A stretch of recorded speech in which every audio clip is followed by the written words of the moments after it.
Let me just quickly tell you about the ideal fall timeline. So as we discussed, right, this is our end point. Our end point is to be in a position to apply before the deadlines. As you can see, the deadlines are going to be in October, November, December of 2022. So for that, what we do is we request you to start planning the process now itself. So we would definitely want you to think about taking the test ahead of time and close the test by anywhere between March. So that's the first step. So you start preparing, and 3 months are more than sufficient for your GRE and GMAT. We would want you to prepare intensely during these 3 months and then make sure that you're done with the test and you're getting the right scores that you want. Then immediately you start working on your resume or your CV at any point of time. Having a current CV is most important. Then you start researching on the grad schools. You can focus on profile building.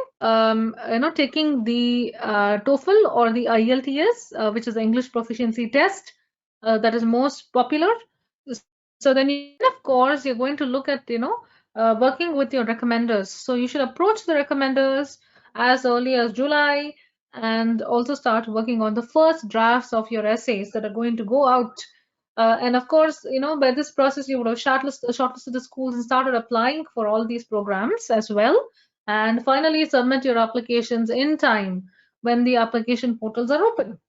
So this is like a pretty ideal timeline. And the reason you do this is because you do it so that you can get your results early, so that you can get your visa process done early, and so that you can start your life as a graduate student early.